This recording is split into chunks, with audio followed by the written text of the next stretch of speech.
Vamos ler Evangelho de Lucas, capítulo 21, versículos 34 a 38.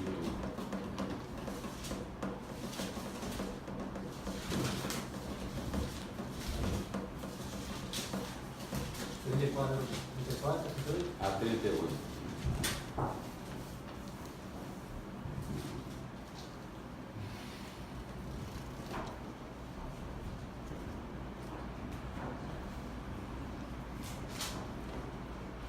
Quem achou, pode ler, cada um lê um versículo. Vigiai, pois, a todo tempo, orando para que possais escapar de todas essas coisas que têm de suceder e estar em pé na presença do Filho do Homem. 21 de Lucas 34 e 38? Eu estou lendo 36. A lição já não foi alterada. Eu li 16. E olhai por vós, não aconteça que os vossos corações carreguem de glutonaria, de embriaguez e dos cuidados desta vida, e venha sobre vós de improviso aquele dia. Porque virá como um laço sobre todos os que habitam na face de toda a terra. Vigiai, pois, em todo o tempo, orando, para que sejais havidos por dignos de evitar todas estas coisas que hão de acontecer, de estar em pé diante do Filho do Homem. Jesus ensinava todos os dias no templo, mas à noite, saindo, ia pousar no monte chamado das Oliveiras. E todo o povo ia de madrugada ao templo para ouvir. Este alerta de Jesus sobre a segunda vinda, estando ele ainda aqui. Ele faz um prenúncio de como seria a segunda vinda. Quando você olha o quadro do mundo, a situação em que nós vivemos como igreja de Cristo, nós olhamos que todas essas advertências estão acontecendo hoje. No capítulo 24 de Mateus, onde Jesus anuncia o início das dores, ele começa lá no versículo 12, ele diz: por se multiplicar a iniquidade, o amor de muitos esfriarão. E nós vemos a situação do povo que se diz de Deus. Nós estamos perdendo o fervor que o Espírito Santo traz em nós. Nós estamos como acomodados numa situação. E você vê isso de uma maneira geral. A Europa hoje está em decadência. Menos de 4% são evangélicos. Onde o velho continente, no século XIX, ele está cheio de Deus e se espalha com a missão no mundo. Estados Unidos, ele nasce com essas pessoas que vêm do velho continente. E hoje os Estados Unidos está em decadência. O Brasil, a presbiteriana tem aqui já 150 anos. O pentecostalismo tem 111 anos. 11 para 18, 107 anos. Então você vê essas coisas, o fervor que nós tínhamos no século passado, não temos mais hoje. Então você vê que está acontecendo algum fator, mas Jesus já previu. Jesus disse: olhe para a figueira. quando a figueira começar a brotar, saiba que a vossa redenção está próxima. Isso já aconteceu há 70 anos. O renovo de Israel se estabelece como nação e nós deixamos de olhar. E aqui Jesus está dizendo: acautelai-vos por vós mesmos, para que não suceda com as consequências da orgia e embriaguez. Muitas vezes nós estamos embriagados com o fascínio do mundo. Estamos deixando de olhar para Jesus. Para você falar da volta de Jesus, você tem que começar a preocupar. Você está preparado? Eu não pergunto isso, não, porque eu sei que causa constrangimento. Mas é uma pergunta que nós devemos nos fazer. Se Jesus tocar a trombeta hoje, você vai?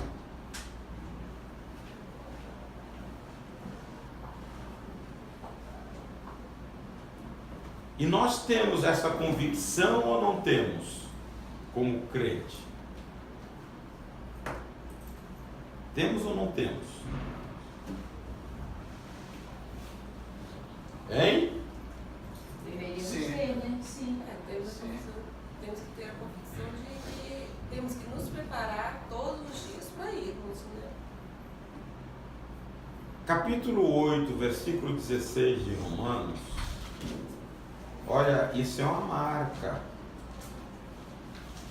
O Espírito comunica com o nosso Espírito. Comunica com nós. Somos filhos de Deus.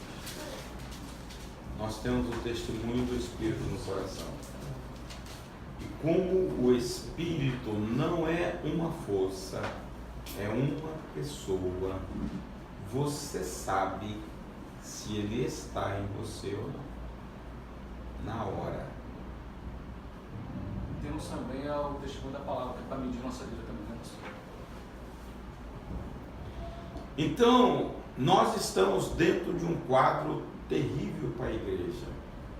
Por isso que Jesus, lá aqui, capítulo 12 de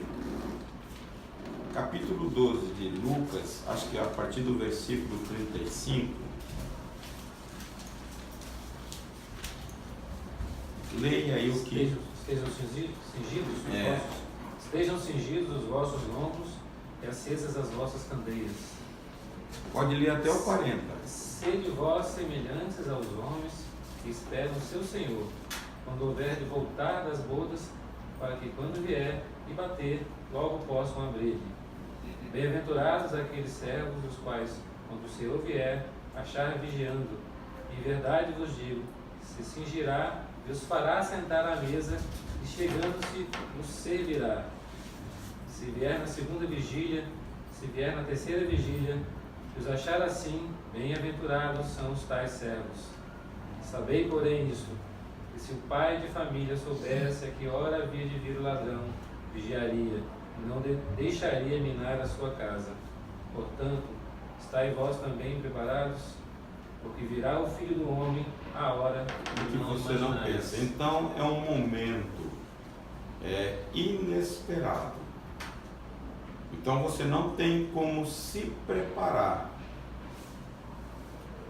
em última hora. Você tem que estar preparado.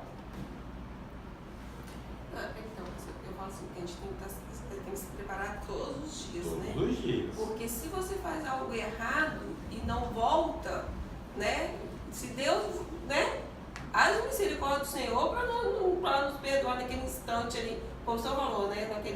Como o senhor deu ali o exemplo, né? Dos adolescentes, dos jovens, né? Haja misericórdia de Deus. Por isso que eu falo assim, salvação, né? A salvação é todo dia, é a cada hora, é a cada instante.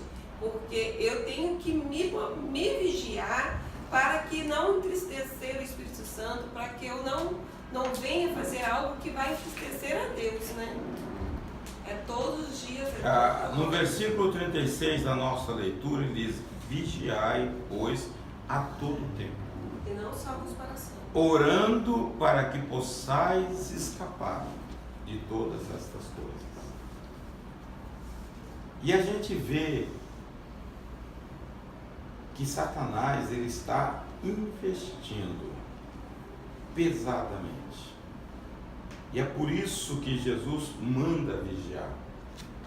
E muitas vezes nós estamos descuidados com a nossa vida espiritual, não atentando para a cronologia da volta e muito menos para o adversário que não quer que você esteja percebido.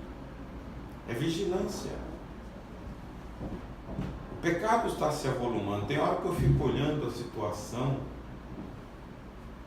e eu acho que Sodoma e Gomorra, ver a situação nossa hoje, fica envergonhado. Foi destruído por tão pouco, porque o negócio está feio. É assustador. Hein? Mensagem, por exemplo. Pastor, meu sobrinho, ele prega, né? E aí ele contando a história que tem, são vários, né? Mais de um sujeito. O que ele faz? Deus usa muito ele poderosamente, e aí depois ele aluga junto com outros companheiros uma casa e vai para prostituição, para bebedice, bebedeira. E continua pregando. Deus usa. Ele diz, né? E continua fazendo essas coisas. Há coisas que eu falei, nós falamos aqui a respeito da cura da alma. Veja, o coração é o vaso de Deus. Se o meu vaso estiver contaminado, como vai ser a mensagem que eu recebi de Deus? Vai ou não vai sair com o cheiro? Coloca, faz uma garrafa de café aí e coloca um Todd. Vê se não sai contaminado com o cheiro de café. Café pega. Se você não limpar o coração, aquilo que Deus falar vai sair com o ranço que está no coração. Pessoas têm que saber isso. Os profetas do Antigo Testamento, eles diziam o quê? Assim diz o Senhor. Porque eles eram transmissores apenas. Hoje nós temos que ter vida, tá? Deus usa poderosamente, mas vai para um bar, aluga e bebe. Prostitui. Meu Deus! Muitas vezes. Hein? E aí, aí as pessoas acham o seguinte, que o dom está acima da pureza. Não vai para o céu. Não vai. Então, mascara o que a Bíblia quer. A Bíblia quer pureza, a Bíblia quer santidade. E nós vivemos nessa ilusão, principalmente os pentecostais. São dados esse negócio de reteté. O poder latente da alma, né, pastor? É, o poder latente da alma. Busca por profecia, por poder. Esse livro é perigoso. Né? Quem leu esse livro, você já leu? Não. Hein? O poder latente da alma. Tem que ser, como diz o tem que ser muito crente para ler. É perigoso, Qual o né? tema? Fala sobre isso. Ele fala sobre, veja, o usar de Satanás Na alma. na alma, não no espírito.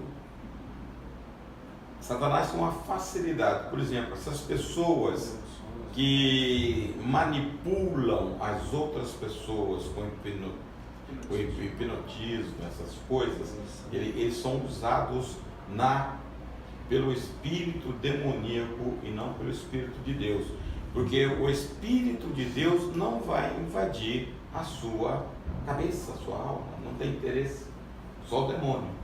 Então, as pessoas que fazem regressão e trabalham, é tudo, o Watchman Generaliza.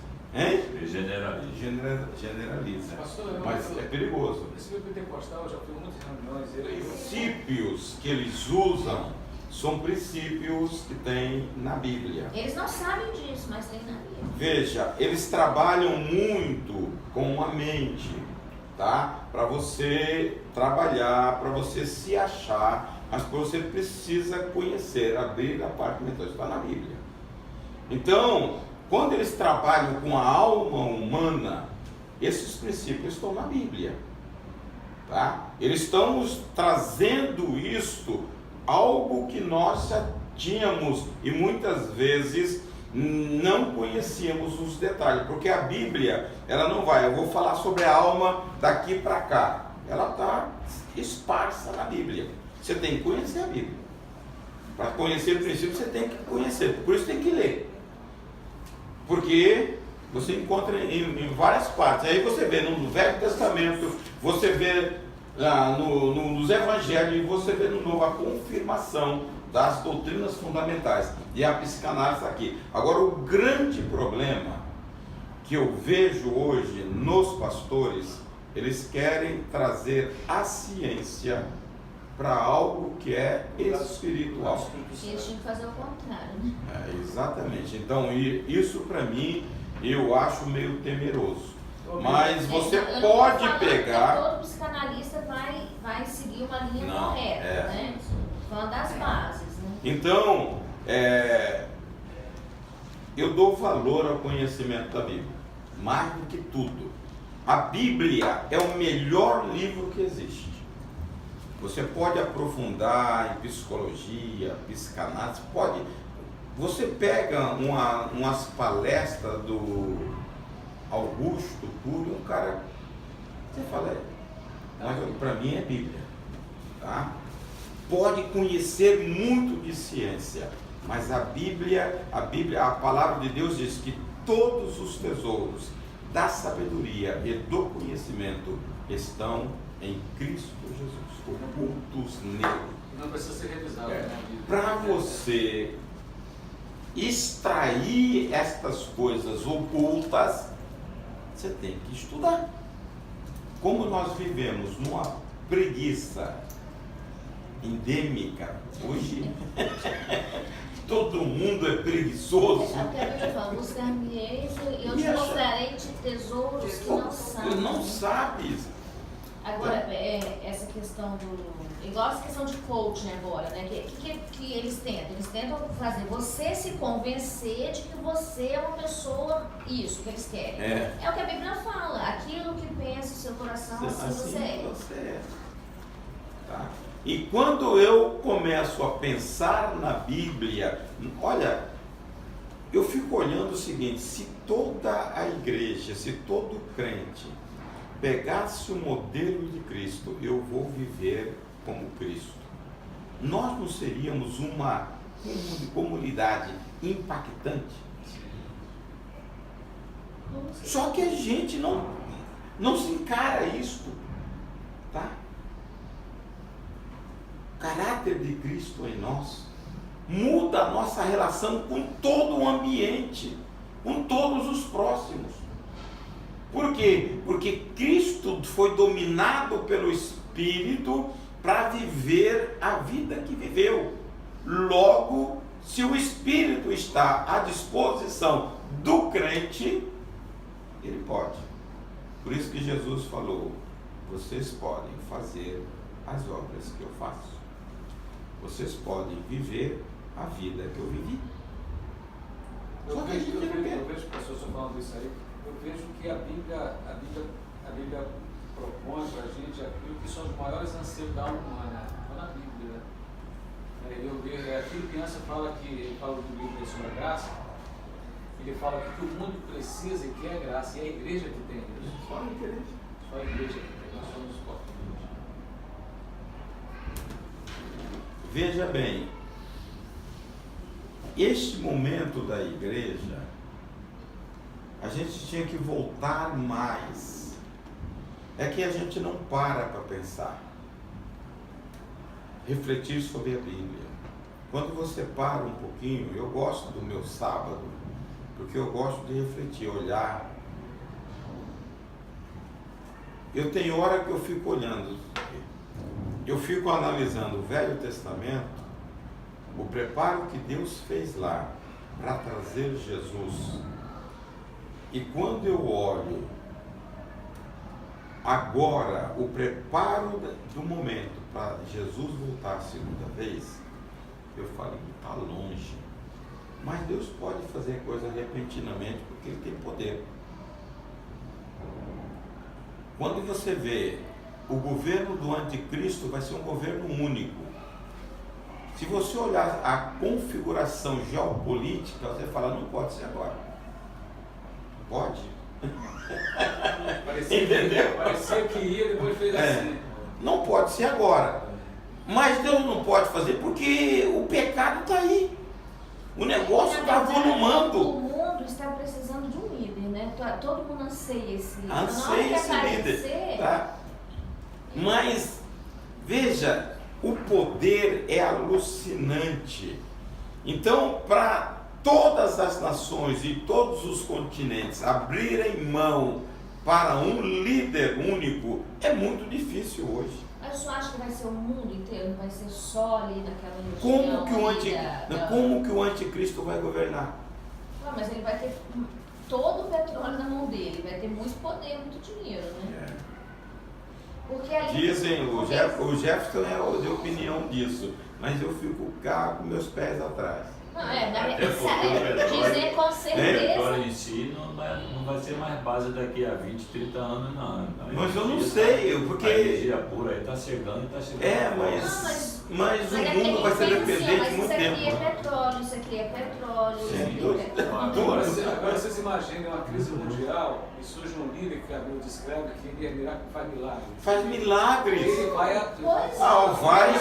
vai canalizar. O mundo está sendo um líder, qualquer um, imagina se fosse. Veja, quando eu olho a situação, eu falo, vai demorar para isso se reorganizar. Mas Deus pode levantar um doido lá, a Bíblia diz que vai ser com poder e maravilhas. O Inico está lá em Tessalonicenses, segundo Tessalonicenses, que vai fazer maravilhas. Sujeito excepcional, não é qualquer um, não. E o mundo vai, porque o mundo está atrás de uma pessoa que se desponta. A hora que despontar um camarada desse fazendo, todo mundo é o cara. E se ele for árabe, né? Porque os muçulmanos eles esperam o Mahdi, né? Se for um árabe mesmo, todo mundo vai achar que ele é o Cristo, que ele é o Mahdi que eles estão esperando. Estão esperando. Então o mundo todo vai se voltar para ele. E você vê que os Estados Unidos já tem não sei quantos por cento de muçulmanos, né? França acho que é 35%. E Inglaterra tem mais. Inglaterra tem não sei quantos por cento. Então. Agora eu vi um comentarista falando como ele vai para o templo se apresentar como Cristo, ele terá que ser judeu. Não. Vi um comentarista para mim não vai. Eu acho que não será judeu. Para ser aceito por Israel, se você teria que ser judeu. Não, se você olhar a Bíblia, mas ele vai entrar no templo depois que ele quebrar o contrato com Israel. Não vai ser antes. Então, esta preparação, o preparo nosso para esperar Jesus, nós temos que estar preparado todo momento. Quais são as duas maneiras de você estar com Cristo? O toque, que todo mundo aguarda, ninguém quer morrer, né? Para mim, o morrer é Cristo, mas deixa para lá, eu quero ir depois. Agora não. O morrer é Cristo, passa a fila. Se quem tiver sogra, bota a sogra na frente, vai ela. Eu tive um tio pastor que ele falava o seguinte, ele dizia, meu irmão, aquele que criou o céu criou a terra também. Mas eu acho que quando a gente chegar lá, a gente vai se arrepender de ficar aqui. Ou a morte, que ninguém sabe o momento. A validade nossa tem lá. Deus sabe a nossa validade. Dia, hora. E aí você tem que estar preparado. Porque você espera, aguarda o toque da trombeta, mas a sua validade, se chegar antes, busca aquele lá, aí não tem jeito. Se você for bem aventurado da terra, bem aventurado se dorme, né? Aí você tem que estar preparado. Então, a nossa vida, a gente não pensa muito em santidade. aquele texto que está em Hebreus 12, 14, sem santidade ninguém verá o Senhor, ninguém vai ver mesmo. E a santidade tem ela a posicional e aquela que é desenvolvida por nós numa vida toda. Então eu tenho que estar focado. No momento que eu aceito Jesus, eu de perdido me torno santo, o ladrão da cruz. Mas eu preciso desenvolver.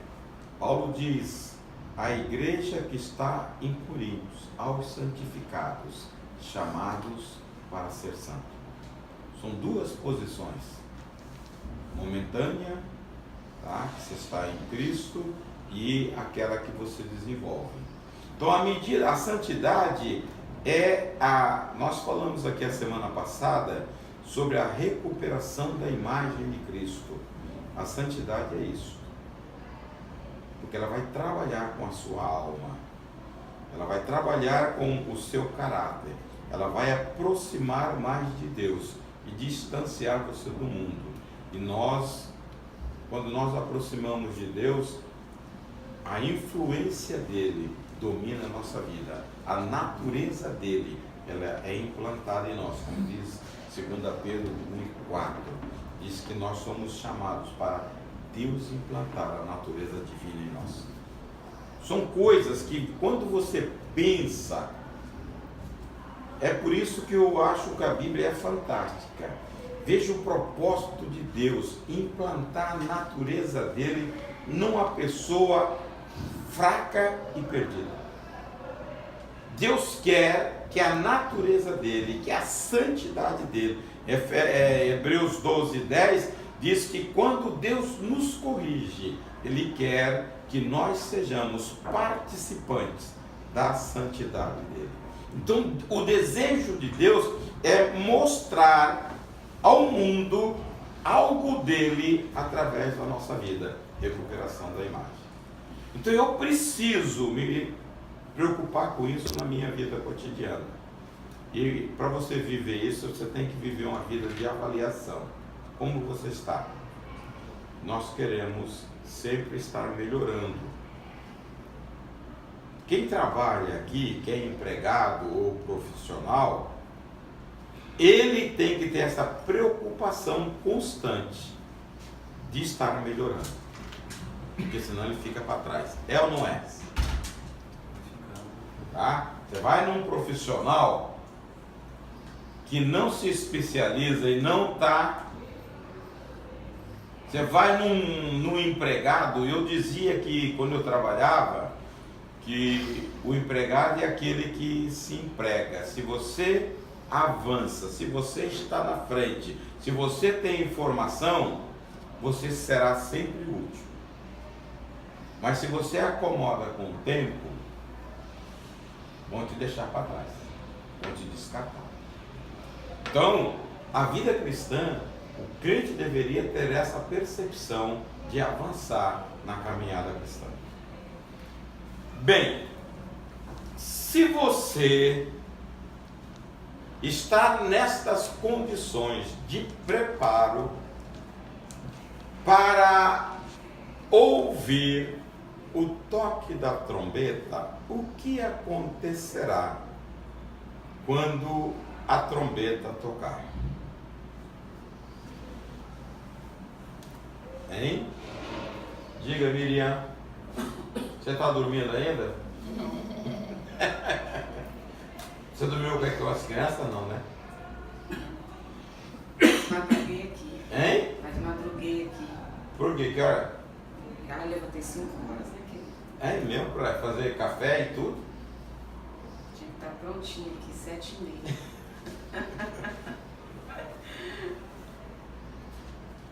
O que acontece?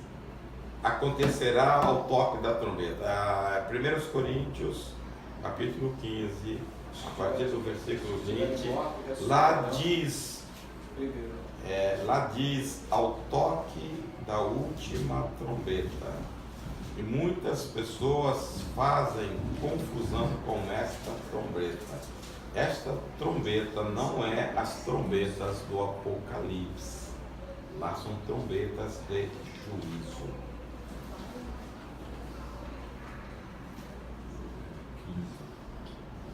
Essa trombeta do Apocalipse é para o povo escutar? Não sei, eu não sei. São trombetas que. Mais simbólico. Mais simbólico. A ideia de um início, de algo que Veja bem. A Maranata, ela diz que as trombetas. Que você ex-Maranata. Veja bem, a igreja diz, a presbiteriana também tem um foco desse. Maranata saiu do presbiteriano. Saiu. Que as trombetas estão já em ação. Que hoje nós estamos debaixo da quarta trombeta. Tá? A nossa visão, a visão pentecostal, não é assim. Então, essas visões não tem nada a ver com salvação. Tá? Deixar bem claro isso. Salvação é algo da parte de Deus e garantido que você tem um testemunho do Espírito. São posições teológicas.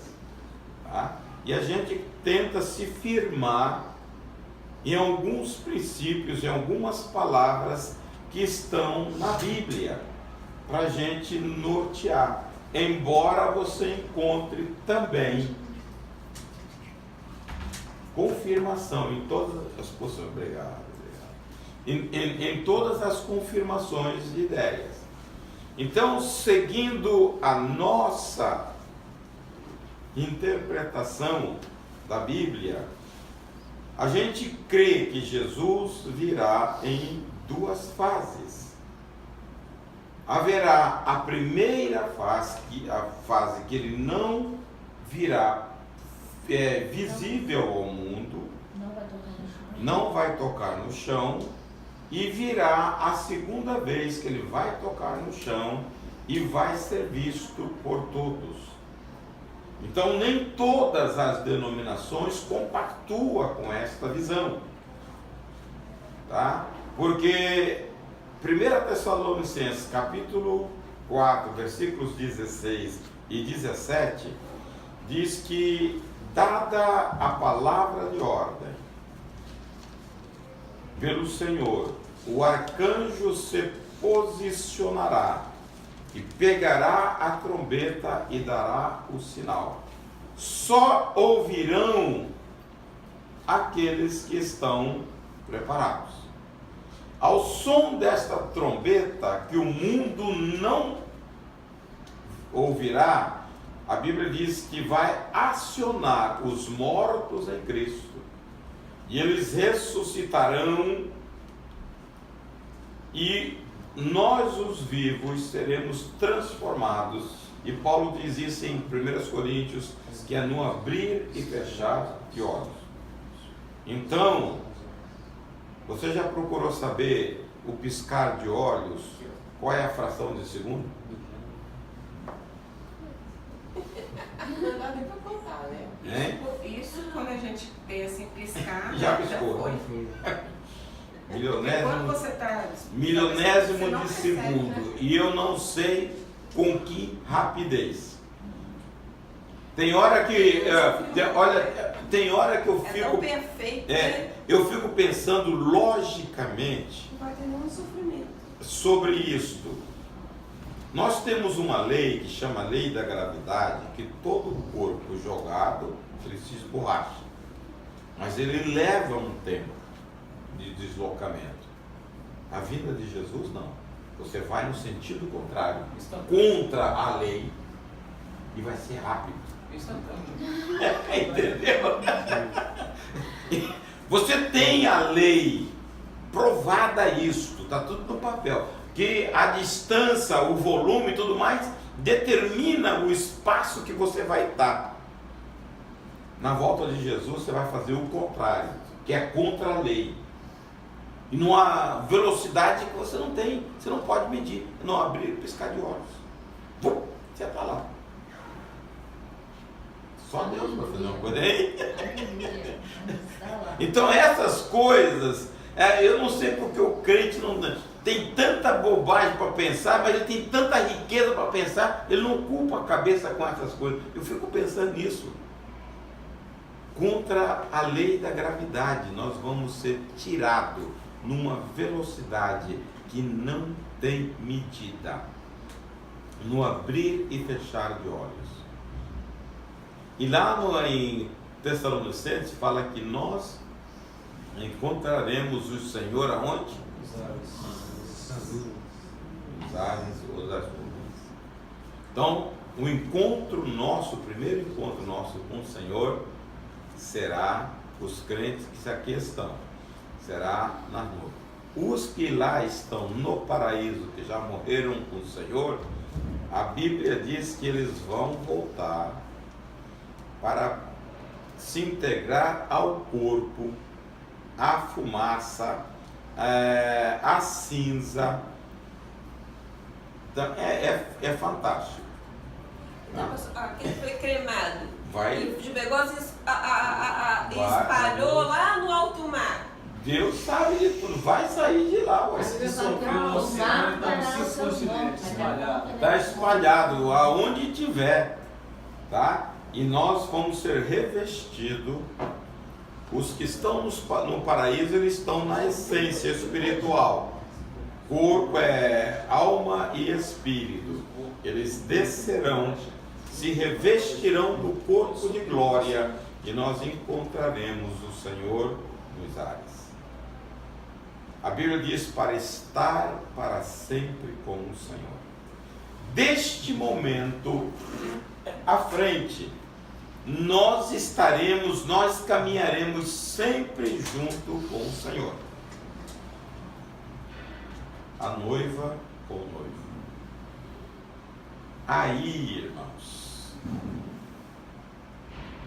porque tem uma onda hoje aqui, tem alguns adeptos partidários aqui na igreja, mas há também algumas igrejas sobre Israel. Israel é o povo eleito de Deus. Quem é maior hoje para o Senhor? Israel ou a igreja? Ué, gente, tem isso. O senhor vai fazer isso, não vai outro que eu acho que não, acho que é tudo igual, não? Não. Israel é uma nação, nós somos a noiva.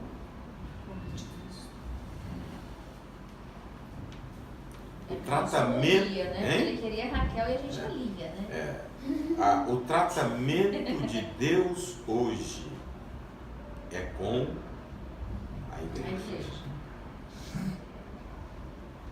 Israel para nós é um pêndulo, é o pêndulo do relógio. Você tem que olhar para ele, tá? Para olhar a volta de Jesus. Mas Israel teve um tempo, a Bíblia diz que dos dois povos Deus constitui o terceiro povo, que é a igreja de Deus. Quando a igreja for tirada, a gente vai falar depois disso, aí ele vai voltar a tratar com Israel. Hoje nós estamos nesse ato, nesse parênteses.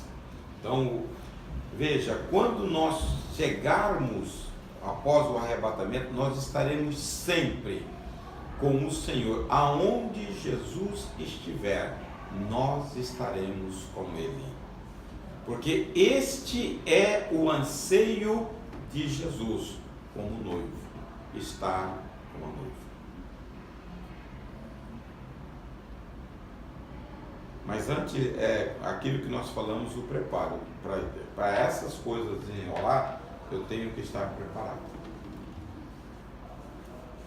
Quando eu me revesti de incorruptibilidade e imortalidade, que está lá no capítulo 15, 51 e 52, a Bíblia diz que nós vamos encontrar o Senhor nos ares. E ali haverá um outro fato.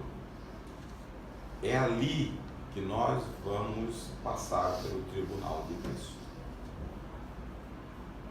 Antes da grande ceia.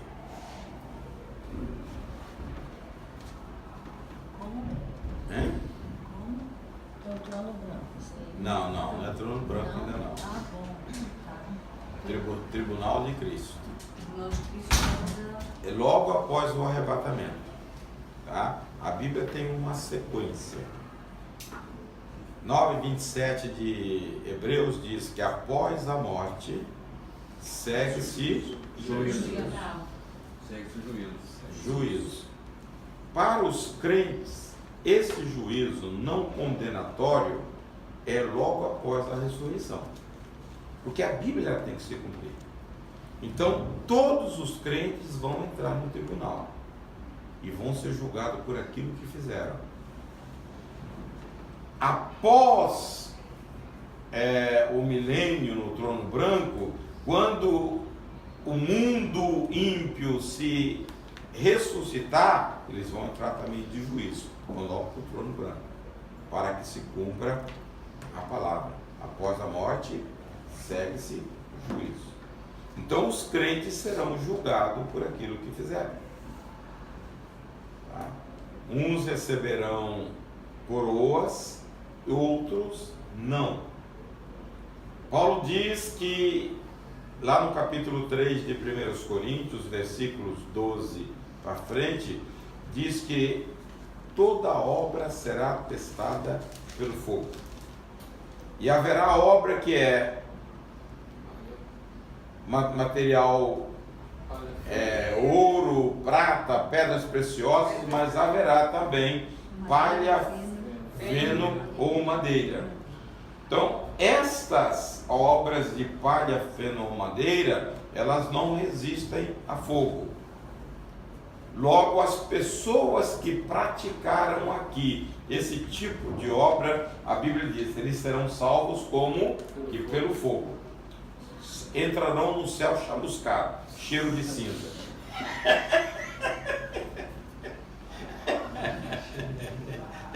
Você já ficou na beira da fumaça? Olha, pastor, o negócio é entrar. Vai, de novo. Vai se pegar. Pode só vai dizer esse irmão aqui foi pelo fogo. Veja, Vai ter um acusador lá? veja. Agora você entra diante de Deus. E ele diga, Deu 15 aqui. hein? Aquela, É. se a obra de alguém se queimar, sofrerá detrimento, mas o tal será salvo, todavia pelo fogo. Pelo fogo, vai sair chamuscado. Então, todavia, estou dentro. Mas veja, olha a coroação. Nós temos 5 tipos de coroa que vamos receber de Deus, de Jesus. Mas então, pastor, vai ter esse sentimento, tipo assim, vai ter um sentimento só da pessoa, do tipo, Isso ou não? Isso aí você, a Bíblia não diz. Ou vai ter um Ó, eu vou chamuscada. Você vê o irmão lá com um galadão. Já pensou, Denise? Eu fico assim, nossa, eu tô chamuscada. E outra coisa, como a nossa mente será restabelecida, você vai saber o que você teve a mão para fazer e não fez. Mas um sentimento meu, único. Não sei. Não do outro acusador lá. Mandar com a Foi placa. queimado. Você foi queimado. Então, né, é melhor nós tentarmos fazer o melhor aqui, né? Aqui, né? Aquilo que tem em Eclesiastes, tudo que tiver a mão, faça. Vamos tentar fazer o melhor aqui. Hein? Nessa linha que o senhor está falando aí, imagina, aqui a gente já tem uma percepção ainda que limitada do amor de Cristo, do sacrifício dele por nós. A gente tem uma percepção, não é perfeito.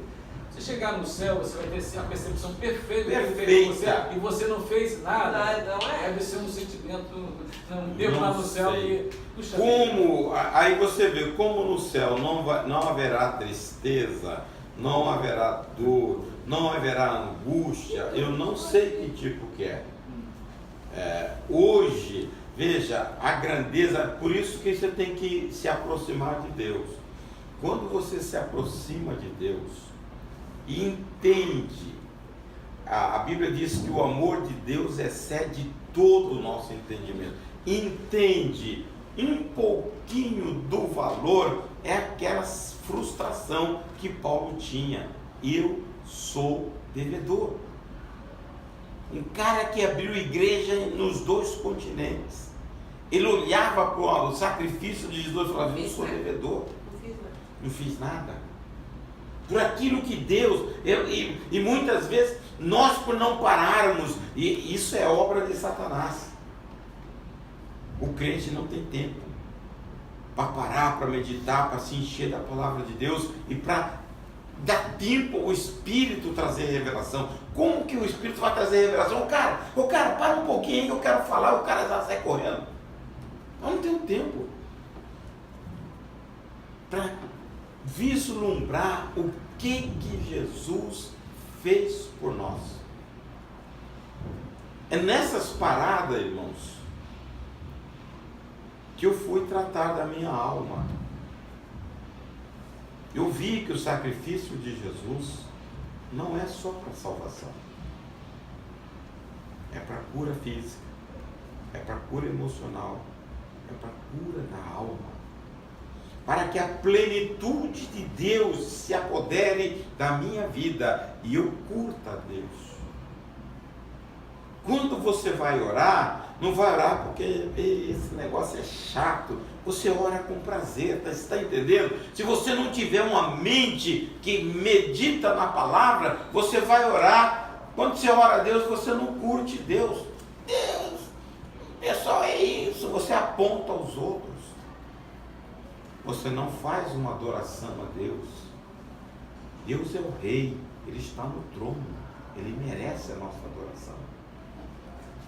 Ou se não, vai lá com a lista, né? Eu quero isso, eu quero aquilo outro. Isso não é oração. Por quê? Porque nós não conhecemos. Acho que Deus é o Papai Noel. Deus está no trono das nações. Todas as nações, perante a grandeza desse Deus, ele só bote na mão. Quando você começa a reconhecer isto, você muda o seu louvor, você muda a sua adoração, você muda a sua oração. E aí você vê o que você faz para Ele. Nada. Porque Ele já fez tudo por você. Então, quando nós chegarmos nos céus, vamos ser julgados naquilo que fizemos. E muitas vezes não é aquilo que nós fizemos, é aquilo que nós produzimos como adoração. Por que Deus busca verdadeiros adoradores? Porque Deus busca pessoas apaixonadas por Ele. Deus diz: olha, esse povo me adora da boca para fora, o coração está longe. E eu não aceito esse tipo de adoração. Quando na você... verdade não é adoração, né? Não é. Não, a Deus pode ser a pessoa. É a pessoa. Menos a Deus. Mas você chega num culto, você chora, você bate palma, mas o coração está lá do outro lado. Jesus chama de hipócrita. Hipócrita. E tem pessoas que você fala, aquele cara está ali. Para Deus, o galardão dele é grande, porque ele se derrama. Publicano, está justificado. Entendeu? Muitos do galardão vai ser nesse foco. Tem gente que vai fazer 1001 coisa para o Senhor. E tem gente que vai sentar e adorar a Deus. Esse vai receber. Você está entendendo? Porque nós achamos que as atividades, elas falam, o que fala é culto. Marta e Maria. O que Marta estava fazendo? Algo para Jesus se alimentar. mande que essa preguiçosa se levante e me ajude.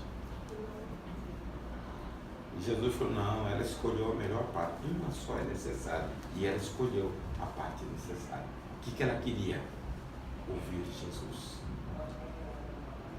Muitas vezes nós não temos tempo para o Senhor, nós não temos TSD. Como você lê? Como você ora? Eu oro no caminho, eu oro no ônibus, eu oro no carro. Tudo está válido, está dentro daquilo que Jesus, Paulo diz, ore sem cessar. Tessalonicenses 5,17. Mas quando você privilegia um momento, é outra coisa. Com licença, pessoal, pediu para entregar pipoca para vocês.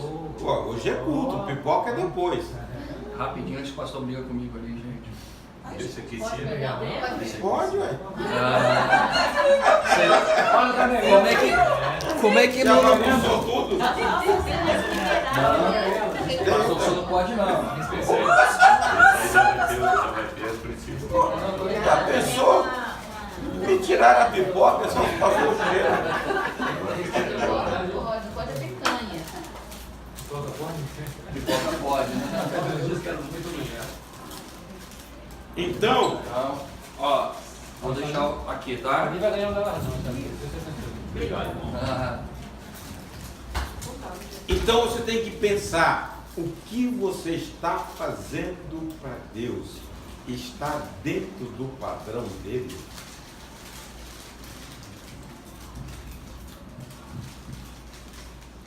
Eu tenho uma história, quem contou isso, só os antigos você conhece. Quem lembra do Bernardo Johnson? Carreguei ele. Carregou ele? Na convenção que ele carreguei na ponte. Ele fazia grandes cruzadas. Ele conta uma história, ele pregava só para cruzada. E um pregador de grandes cruzadas ganhava muitas almas para Jesus. Ele morreu e foi para o céu. E uma irmãzinha da igreja também me viu lá. Na hora da coroação, ela recebeu um galardão grande e ele nada. Ele falou, mas eu sou pregador, eu fui pregador de grandes multidões e muitas pessoas aceitaram a Jesus. Aí Deus falou, aquela orava pela salvação de todas as vidas, mas era uma pessoa anônima. O galardão dela foi grande. Então, o valor daquilo que você faz em secreto. Jesus disse, entra no teu quarto, feche a porta e pede em secreto, porque teu pai em secreto vai te responder. Então nós precisamos entender a nossa obra. Qual é o valor, o que nós estamos fazendo, produzindo para o Senhor? Você é apaixonado pelo Senhor? Você é apaixonado pela palavra de Deus? Ela tem lugar em você ou quando sobra tempo? Tudo isso é avaliado lá no tribunal. Pastor, as pessoas que os cristãos que mais marcaram a minha vida, que eu convivi, tinham essa característica. Era gente para quem Deus estava sendo o fazer deles era Deus. Eu estava conversando, ontem eu fui a Santa Teresa num retiro, ministrar a palavra, e estava lá um rapaz conversando sobre o pastor Cícero, porque ele trabalha em São Paulo, ele congrega, ele vai numa congregação e o camarada conviveu com o pastor Cícero. Ele falou, pastor, eu qualquer dia venho orar com o senhor. Ele falou, pode vir. Ele ajoelhou, o pastor Cícero estava ajoelhado. Passou 1 hora, o pastor Cícero estava ajoelhado. Passou 2, o pastor Cícero estava orando. Passou 3, estava orando. Então eram homens de oração, que tinham contato com Deus. Tá? E ele levantou e falou, não aguento mais. E o homem não levantou. Eu falei, eu conheci esse homem. Tá? Quando ele chegava na cidade, minha mãe ia cozinhar, a gente preparava as coisas para ele, sabia o que ele gostava e a gente procurava. Ele era nordestino, cearense, ele pegava uma mamão, a gente partia no meio, limpava, ele metia aquela farinha caroçuda, comia mamão com farinha caroçuda, tá? Mas era um homem de oração. Ele pegava um capítulo desse, ele citava de cor, tá? Porque lia a Bíblia constantemente. Eu fui para São Luís, lá eu peguei o pastor Estevão, um outro grande homem de Deus, você sabe. Eu vi pregando Amaral outra vez. Ele levava todos os pastores para fazer um devocional com ele. De 7 às 8 era oração. Ele orava até às 9 horas. Depois ele pegava, todo mundo tinha que ler Bíblia para depois ir para alguma atividade. Eram homens profundos de oração. Se não viver assim, irmão, não dá. Como nós vamos enfrentar, nós falamos há pouco tempo, na quinta-feira, a luta contra os principados potestades. Nós só seremos vencedores se nós tivermos a força de Cristo. Humanamente, o humano com Satanás não tem páreo. Agora, você tendo Jesus, aí você está tranquilo. Ninguém pode te tocar. Você tendo a força de Cristo, todo inferno que se levantar, você pisa. Essa é a garantia da palavra. Então, é uma oração. Após o tribunal, nós vamos entrar nas bodas, está no capítulo 19 de Apocalipse, versículos 7 e 8. Nós entraremos nas bodas. Enquanto isto aqui, aí entra o capítulo 4, peguem aí e leia, de Apocalipse, versículo 1 e 2, vamos ler, porque aí você começa, a Bíblia tem alguns marcos nela, que a gente define e a gente se baseia para não entrar numa doutrina dizendo que nós estamos inseridos dentro de alguma trombeta. Depois dessas coisas olhei. Espere bem. Depois do que? Destas coisas olhei, e eis que estava uma porta aberta no céu. E a primeira voz, que como de trombeta, ouvira falar comigo, disse: Sobe aqui. E mostrar-te-ei as coisas que depois dessas devem acontecer. E logo. 1 e 2? E logo fui arrebatado no Espírito, e eis que um trono estava posto no céu, e um assentado sobre o trono. Veja, ele começa assim: depois destas coisas. Que coisas? Depois das cartas às igrejas. Historicamente, cada igreja tem um papel na história da igreja, desde a sua fundação. A primeira igreja que é escrita a carta é a igreja de Éfeso. A igreja de Éfeso, historicamente, ela vai até a entrada de Constantino no cenário. Tá? E ali Deus já faz uma advertência: tenho contra ti que deixaste o primeiro amor. A igreja, ela começa com a pujança espiritual. Ao longo desses quase 400 anos, 300 e poucos anos, ela vai esfriando, ela vai se esfriando, e aí Deus fala que tem. Quando você vê as 7 cartas, nós estamos aproximadamente na igreja de Laodiceia. Então, o que João está dizendo? Quando passar o período da igreja, ele foi chamado ao céu, não é isso? Para ver as coisas que haveriam de acontecer depois destas coisas. Então, você entende o seguinte: o Apocalipse, ele se realizará após a igreja Ser arrebatado. ser arrebatado.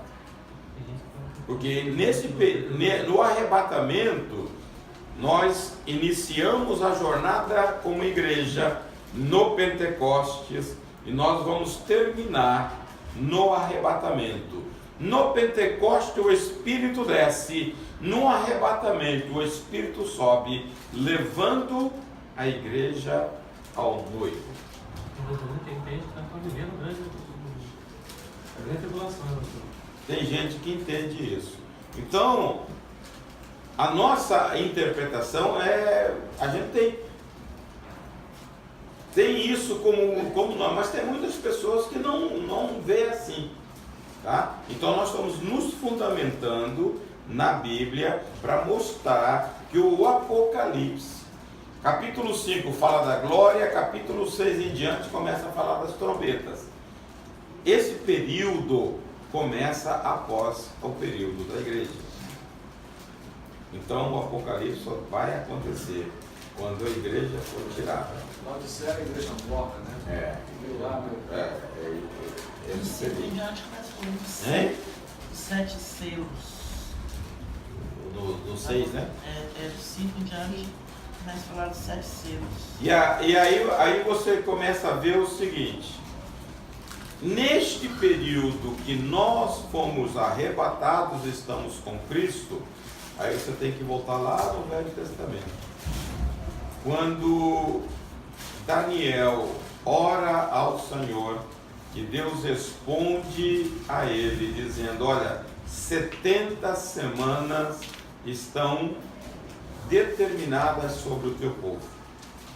E ele dá o período dessas 70 semanas, está no capítulo 9, a partir do versículo 24, Daniel, em 3 períodos. Ele falou: 7 semanas será até a restauração do templo, 62 semanas o Messias será tirado. E aí fica faltando neste calendário uma semana. E ele diz que estas semanas são sobre o povo dele. Quem é o povo dele? Israel. E ele diz que o Messias será tirado. Aí fecha-se as 69 semanas, entra a igreja, um parênteses, e Deus deixa de tratar com o povo dele a respeito daquilo que Deus vai. Qual é o propósito desse tratamento? Já eu reconheci Cristo como Messias. E ele tirar a iniquidade. Está lá em Daniel. Quando a igreja for tirada daqui, ele vai ter que cumprir a última semana. A Bíblia não faz. Então, quando nós estivermos lá, aqui vai acontecer vida normal. Eles vão sentir a falta dos crentes, mas logo a rotina diária vai absorver isso. Tá? Eles vão entender. E a bola vai continuar. E aí vem prosperidade, o anticristo vai fazer milagre, a economia, a paz vai trazer uma paz, e Israel vai ser beneficiado deste governo. A Bíblia diz, lá em Daniel também e no Apocalipse, que eles farão um concerto com o povo de Israel. O grande sonho de Israel se concretizará. Eles vão ter a oportunidade de reconstruir o templo nessa fase. Apocalipse diz que são 1260 dias. Daniel diz que na metade da semana haverá uma quebra de contrato. Por quê? Quando o povo estiver em plena efervescência adorando ao Senhor, o anticristo vai querer ser adorado. E ele fala uma coisa que está em Daniel. Acho que Daniel 12. Quando vir abominação da desolação no altar. Aí o negócio aberto. Daniel 12. 12:1. Então ele diz, Jesus fala isso também lá no capítulo 24 de Mateus. A desolação da abominação. O que é isso? Eles vão levar sobre o altar a imagem desse camarada para ser adorado. Pode ler? Pode. E naquele tempo se levantará Miguel, o grande príncipe que se levantará a favor dos filhos do povo. E haverá tempo de angústia. Tempo de angústia. A qual nunca houve, desde que houve nação até aquele tempo. Mas naquele tempo livrar-se-á o teu povo, todo aquele que for achado escrito no livro da vida. Porque vai ser um tempo de angústia. Capítulo 30 de Jeremias, versículos 4 e 5, o profeta diz que haverá tempo de angústia para Israel. Jesus, no capítulo 24 de Mateus, no versículo, se não me engano, 30 ou 31, ele diz que haverá coisa que nunca houve na história. Será este momento de aflição para o povo. E aí começa os flagelos do capítulo 16 de Apocalipse. Ali será uma abrangência universal. Deus vai abalar a estrutura. Estrelas vão cair, mar vai se contaminar, os rios. Então, isso aqui foi revelado a Daniel naquele tempo e que ainda vai se cumprir. Vai se cumprir. Então, é muitos anos, hein? 30 e 31 de Mateus? 24? E então aparecerá... Não, acho que é 27, veja, 27. Porque assim como o relâmpago sai do Oriente e se mostra no Ocidente, assim será também a vinda do homem.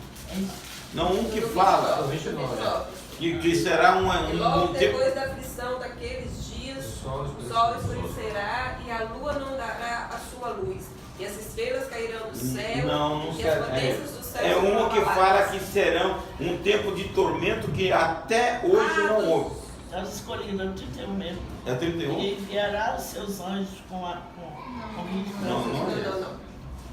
É no 24. Os seus escolhidos desde 4 vezes. Não, um que fala que tudo que o povo de Israel passou até hoje é pequeno em vista do que vai acontecer. 21. Porque nesse tempo haverá grande tribulação, como desde o princípio do mundo até agora não tem havido e nem haverá jamais. Então você se aguarda para este período algo catastrófico. O holocausto de 45, que matou lá 6 milhões de judeus, é pequeno diante do que vem. Isso, hein? Só que nós, igreja, não, nós, igreja, estamos fora. Tem alguns versículos que dão um suporte. Romanos 8:1. Portanto, agora nenhuma condenação há. Então, nós seremos julgados pelas nossas obras, não para ser condenados. 1 Tessalonicenses 1:10 fala na parte final do versículo: Cristo que nos livra da ira futura.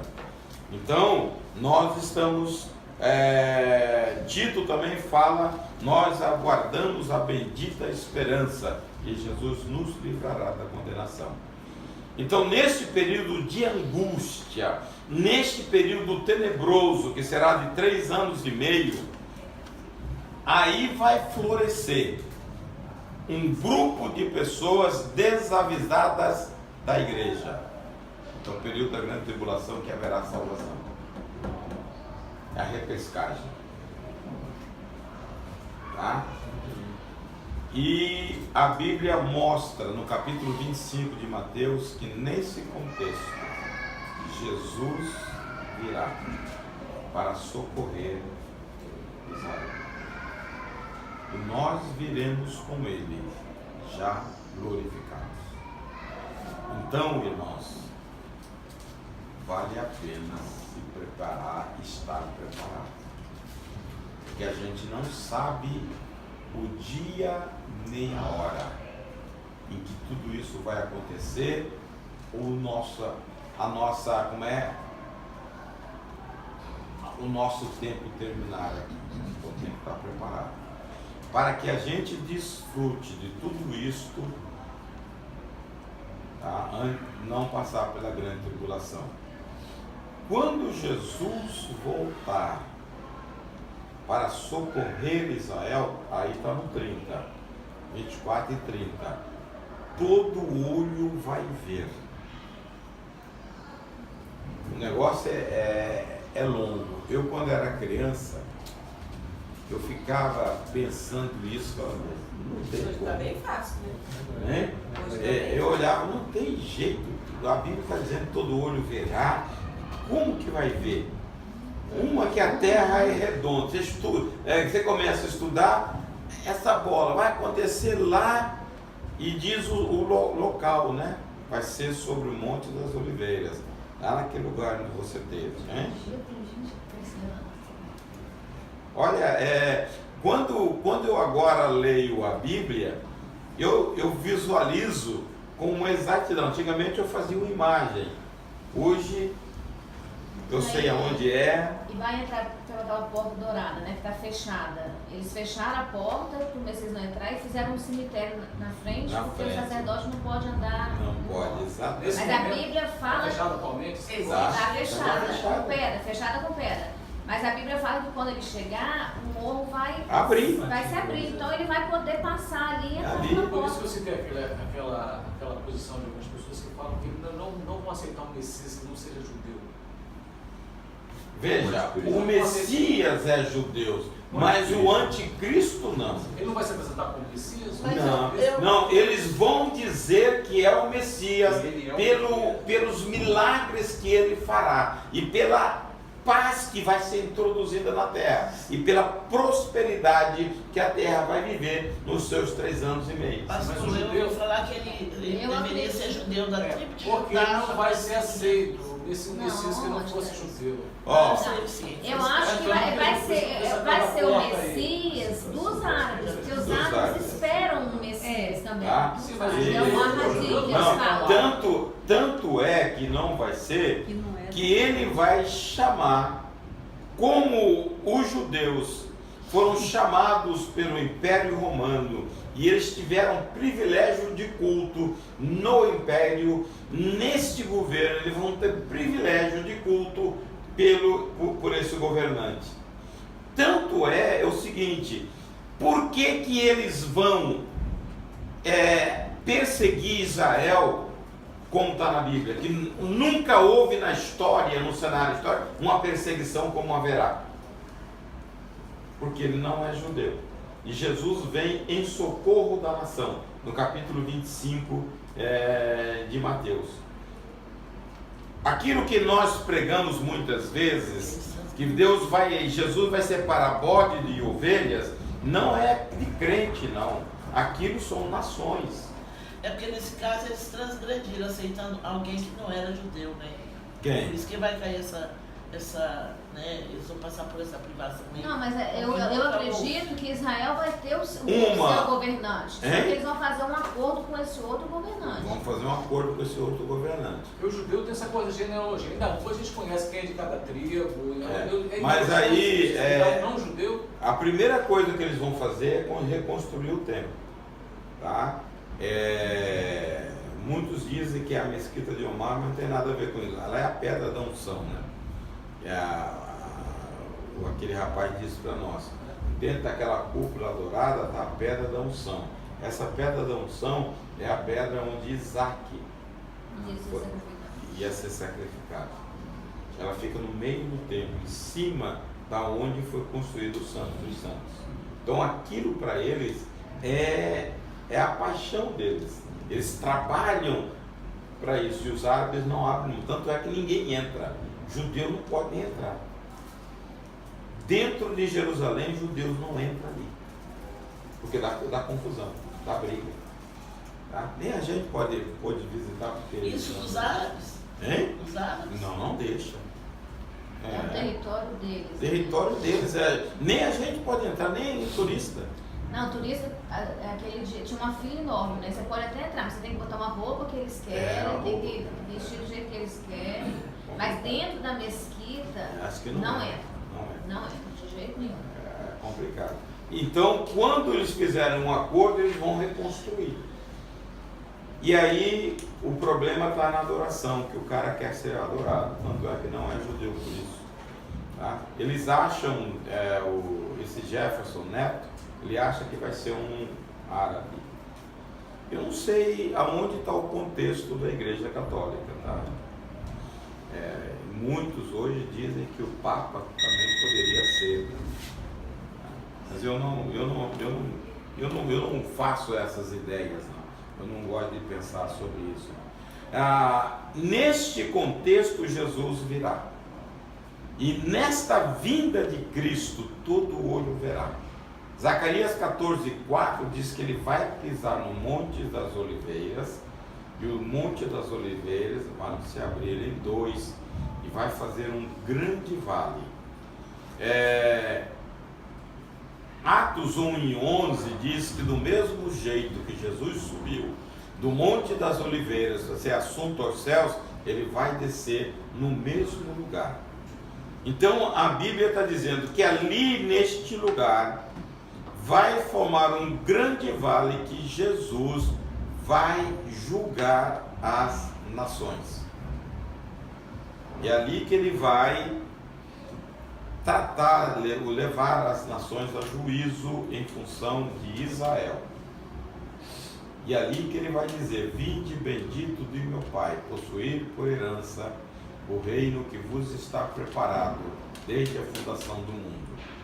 Isso para Israel? Para as nações. Não, para Israel. Tá? O que vai acontecer com as nações? Qual será o julgamento? Será, aí entra a situação política. Todas as nações que fizeram bem a Israel, eles vão para um lado. Todas as nações que fizeram mal, vêm para o outro. Aí tem o problema do Brasil. Essas nações que fizeram mal, ou fizeram qualquer tipo de acordo, a Bíblia diz que Jesus, com o sopro da sua boca, ele vai detonar. Elas vão desaparecer, vão ser mortas. E a outra parte, ela vai entrar ao milênio. No capítulo 7 de Apocalipse, diz que nesta confusão toda vai sair um grande número de pessoas da grande tribulação que pagaram com a sua própria vida a salvação e vão chegar ao céu. João tem a visão, ele pergunta: quem são esses? São os que vieram da grande tribulação. Eles sobem aos céus com palmas. Eles não recebem coroas, eles recebem palmas. Então, o privilégio da igreja é muito grande. Nós sentaremos às mesas nas bodas, nós participaremos do tribunal de Cristo. Os que serão levados ao céu após a grande tribulação não terão isto, só a igreja que obedeceu ao Senhor neste período.